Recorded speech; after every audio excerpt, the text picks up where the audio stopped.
This social networking deal is going to seriously change the way the game is played. I think, either you can call it, we're going to have another hippie movement. I was talking to some guys at the last meeting I did, and they said, oh yeah, it was the one out in Arizona with Ron.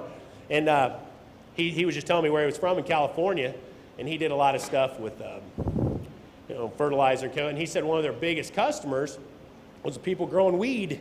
They legalized pot out there, so they're buying all this different stuff to grow, to grow marijuana. And I'm like, no kidding. He's like, yeah, there's a couple he goes, there's 3 or 4 counties down there you go into. He's like, it is a complete throwback down there in some of those areas. I said, what are you talking about? He said, they're driving like VW buses and little wagons and got kids rocking around, no shoes and peace and doing the whole hippie movement thing. And I said, you gotta be, he's like, no, I swear. He's like, there's this whole throwback going back that way. And I've learned through the years as I've traveled back and forth, you generally see the trends pick up on the coast. If you go out, one guy told me, he was a business whiz, he said, go to the coast, just fly to New York City, or you go to California, go out to LA, go to the hotel, check in, get the yellow pages, that's when they had yellow pages, and just look in there for headings of businesses that you don't have back home. I was from a small rural town here. You'd be amazed, and he's like, that will give you an idea of what type of business you want to ever start, because the trends usually start on the coast and work their way inward. So I think you're seeing this hippie movement thing come to fruition. I think the social networking is allowing these people to, voice their opinions and be heard to an extent. And I think it's obviously going to affect our markets quickly. One easy one, and one I'd like to note and talk to guys about. Last time I was in Chicago, I went to a couple of parties up there. One I was at, there were some guys there that were talking about black box trading, asking me all these questions about Twitter. As you guys know, I just got a Facebook account last year, still don't even know how to use the damn thing. I think my daughter probably better at it than I am. And I used Twitter and got on there and started figuring that out.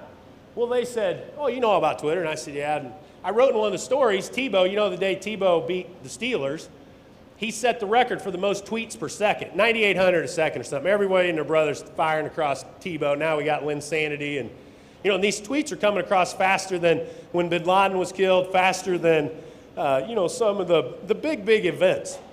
All of a sudden, he tells me, well, we've hired some hotshot kids, and we've built these algorithms that can tell how many tweets, how many times the word corn comes across Twitter.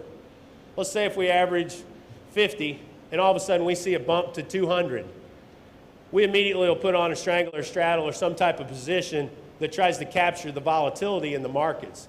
And they'll do that with words soybeans or wheat and different words off Twitter to track the volatility of what's being said across the markets. They don't really care about, they can't tell you obviously direction immediately on the blink of an eye, but they can tell you if all of a sudden some news has come out that has popped the market.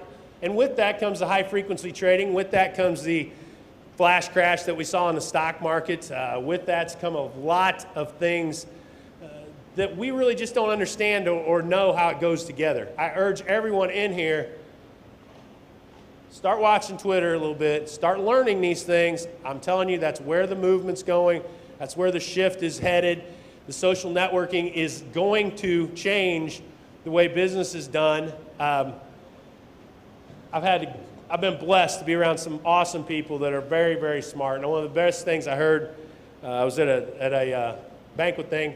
I don't know whether it was one of the lines Bill Gates had said or one of the Steve Jobs, one of the very smart people in the world. And they said, we overestimate what happens within the next 2 years. Always. We tend to overestimate any change in the next 2 years. We drastically underestimate any type of change taking place in the next decade.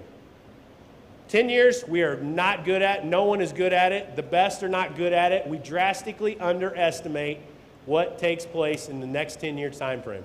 It's important to realize, especially coming from guys that they spent millions and millions of dollars trying to estimate and project.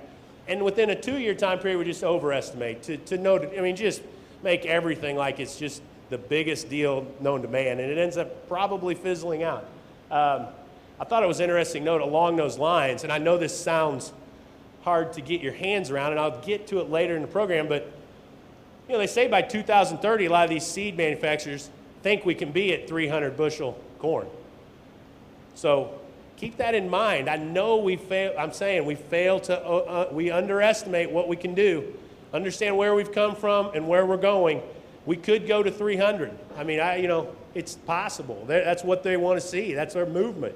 So don't sit there and underestimate what can happen within a 10-year period. I think Emily did a great job of saying what's happened from 1960 to now. I mean, I'm telling you, you don't have to go that far. I mean, this thing's moving fast. Social networking, in my opinion, has to take some precedence in your guys' marketing plan. Whether it is getting on Twitter where you can see what's happening quickly. A lot of what I'm going to talk about too later and what you guys need to have, we have got to get marketing plans that we can make a decision quickly. Ken Dallenberg will come up here and talk to you. We've tried to move in that direction with this deal we've done with Grainbridge and we're trying to get quotes piped right into our marketing plans. This is what Grainbridge is allowing us to do now.